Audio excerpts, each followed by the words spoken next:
that's how things can get misbalanced. So how do we prevent and how do we move forward in a more humane setting for our future people who are in distress?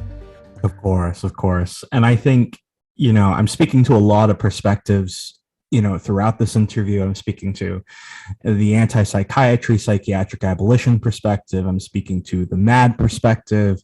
I speak to the peer support perspective, and I speak to the disability justice perspective.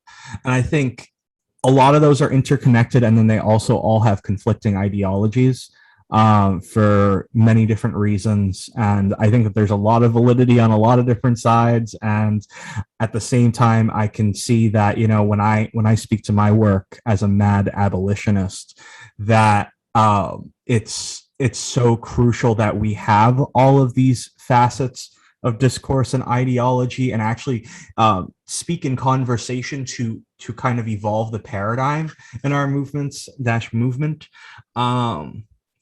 So when speaking about peer support, and peer support as a movement in its own right, the reason why I'm going to utilize the term movement is because movement is a gathering of people who share a similar ideology working towards a similar goal.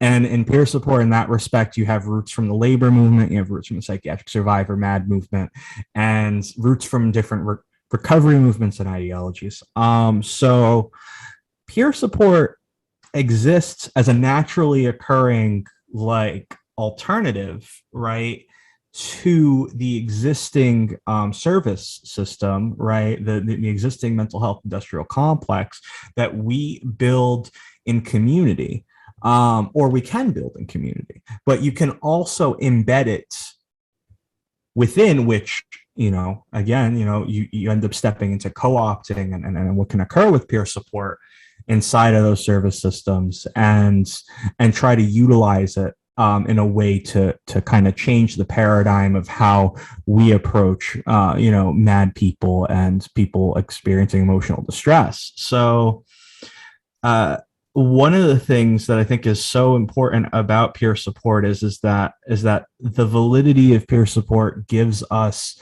the means to self-sustain in community, similarly to how mutual aid does. I think of peer support as survivor-led mutual aid.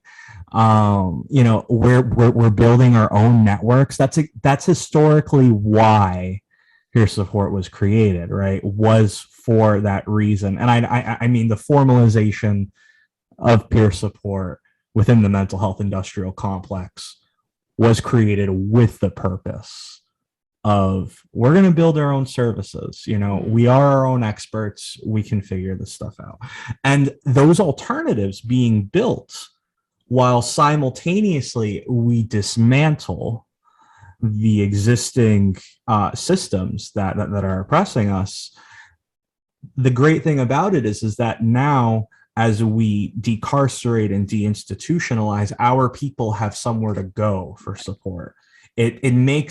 It then ties into disability justice, where we think about the principle of sustainability, right? It is sustainable when we work together and we are interconnected. But we have to build it, right? We have to have that. And I think that simultaneously, with the racism of professionalism and the oppressive nature of professionalism, it's harmful to peer support.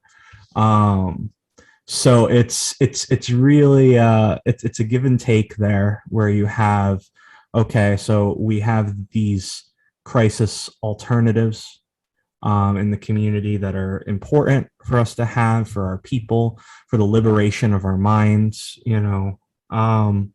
and then also we have peer support being used as a tool for manipulation and an inherent industry that's being built out of it. It's so hard, because what do? Do you come up with some kind of Bill of Rights of guidance and, for each, because then it becomes something institutionalized, right? It's like, okay, well, these are the rules. Don't go beyond these rules, right? But it's almost like a lot of what we want is just humane treatment. Yes. So it should just be human rights billing. Everybody should just kind of go by let's treat people like human beings,